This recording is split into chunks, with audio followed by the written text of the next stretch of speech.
So in this continuation video, we will see the next heading called product of determinants. You know very well product of matrices. You know how to multiply two matrices, right? When two matrices are given and you are asked to multiply, which method you will follow? Row by column method. That is the only method that we have to multiply what? Two matrices. We'll take first row, first column, first row, second column, first row, third column. If it has third column, then we will go second row, first column, second row, like that we do in matrices. But product of determinants, even we can multiply two determinants. That is what this heading is, product of determinants. In what method we can multiply two determinants means we have four methods.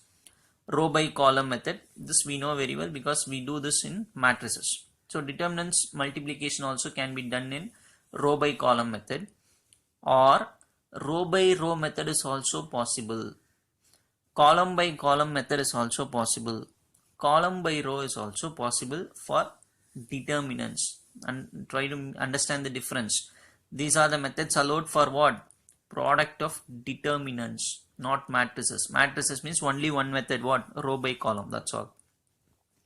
But two determinants can be multiplied using these four methods: row by column method, or row by row method, column by column method, or column by row method. Any four methods we can apply. Okay, in note, it is given that modulus of AB. So A is a matrix, B is a matrix. First of all, I should not read this as modulus of AB. I should read this as determinant of AB. So A is a matrix, B is a matrix. First we are matrix multiplying A and B. After that, after matrix multiplying, taking determinant, that is called determinant of AB. And the result says it is equal to determinant A into determinant B. Similarly, another result is also there.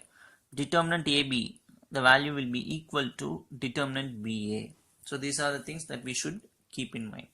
But in matrix, we cannot say AB is equal to BA. Yes or no? Even I will write that in the rough column. If you say AB and BA, they are not equal. They are not equal. But we take determinant, they becomes equal. If we take determinant, the answer will be equal.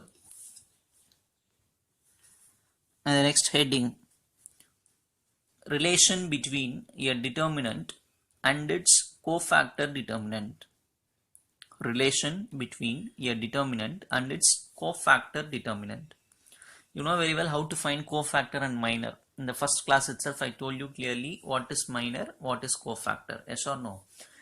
If we have 3 cross 3 matrix, then we will have 9 elements. For each and every element, we can find minor. If 9 elements are there, we can find minus for all the 9 elements. Similarly, we can find cofactor for all the 9 elements. Cofactor is nothing but signed minor. Cofactor is nothing but signed minor. Minor with place symbol. That is called cofactor. So, if 9 elements are present in a matrix, definitely 9 minus will be there, 9 cofactors will be there. Here, we are going to see the relation between a determinant and its cofactor determinant. For example, this is the determinant. So, it has 3 rows, 3 columns. First element, second element, third element, 7th element, 8th element, 9th element, 4, 5, 6th elements, right? So 9 elements were present. Suppose I am finding cofactor of first element.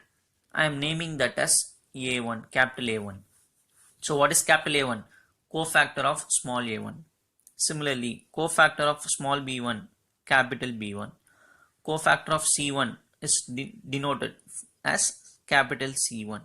Cofactor of small a2, capital A2. Like that we are writing. So this is original determinant. This is nothing but cofactor of each element. So this is cofactor determinant. So what is the relation between these two? That is the heading. Relation between a determinant and its cofactor determinant. So we will see the relation now. If I multiply these two, that is row by row multiplication, A1 into A1 plus B1 into B1 plus C1 into C1. So if I multiply like this, the answer will be equal to this value, delta. Delta is nothing but when we expand this, we will get a number, no? when we expand this determinant, definitely one number will come, for example 5, and that answer will come for this 5. Try to understand. This is determinant, this is called its cofactor determinant. What is the relation between these two? So when we multiply row by row, a1 a1 plus b1 b1 plus c1 c1, the answer will be equal to this delta. What is delta?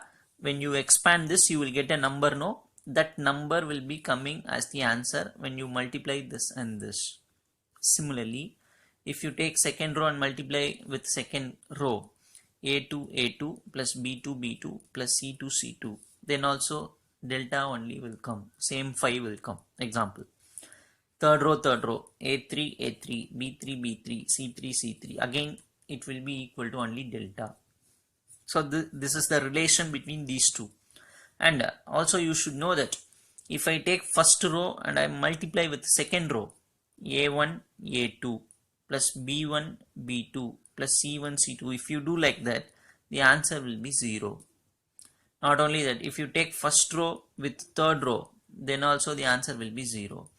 Third row with the first row, 0. Second row with the third row, 0. So try to understand what I am telling. If you take first row and first row multiply, you will be getting the answer as delta. If you take first row and take any other second or third, definitely the answer will be 0. So same rows when you multiply, answer will be delta.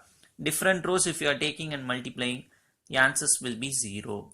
You can even check by your own self.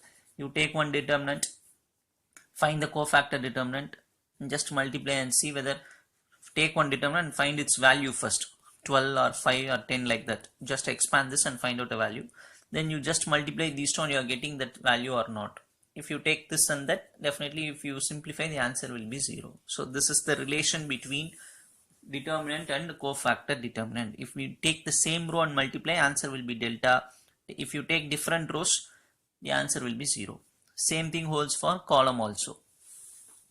And next we'll go for next heading called area of a triangle. So let x1 y1 x2 y2 x3 y3 be the vertices of a triangle. If a triangle means we will have 3 vertex. If these 3 are the vertex, then the area of the triangle is given by the formula, determinant formula, half of, we know area of triangle many formulas, this is the formula using determinant, half of determinant of x1 x2 x3 y1 y2 y3 1 1 1. Column wise I am telling. Row wise means x1 y1 1, x2 y2 1, x3 y3 1. So this is the formula to calculate area of a triangle when the vertices are given. Just try memorize this. 2 marks can be asked in this. Just 3 vertex will be given. You are asked to calculate area of triangle, means you can use this formula. Next heading is singular and non-singular matrices. The definition is a square matrix. Underline this word. Square matrix means what? Number of rows and number of columns should be equal. A square matrix A, capital A, is said to be singular. A matrix is said to be singular matrix if its determinant value is 0. So A is a matrix. When we calculate determinant value for this, and if the value becomes 0, it is called as singular matrix. And if the determinant value not equal to 0, then it is called non-singular matrix. So in order to find whether the matrix is singular or not, what we have to do? We should find the determinant value. If the determinant value is 0, singular matrix. Determinant value not equal to 0, non-singular matrix. So with these concepts we will see few problems. Problem number 30. Find the area of triangle whose vertices are these 3. Just now we have come across area of a triangle formula. So since 3 vertices are given, first one is taken as x1 y1 x2 y2 x3 y3. Write the formula. Area of triangle is half of determinant of x1 y1 1, x2 y2 1, x3 y3 1. Substitute the values. x1 y1 0 0 1. Similarly 1 2 1, 4 3 1. Expand this determinant. These two terms becomes 0. So if you expand this, that is enough. 1 into 3 minus 8, which is minus 5. So minus 5 by 2. cancelling this 2.5 minus we neglect because area cannot be negative, so cancelling 2.5 square units is the answer. So for your term test, up to this chapter you are having, this chapter we have not completed it, 4 or 5 sums remaining that we will complete tomorrow, but there ends, tomorrow we will complete your portions. And today's class and tomorrow's class, you just observe very closely and try to learn the problem while listening to the class itself, so that it will be easy for you to revise the remaining chapters, right? This is easy problems only, so don't get worried. You just listen properly, you can understand by listening to the video itself.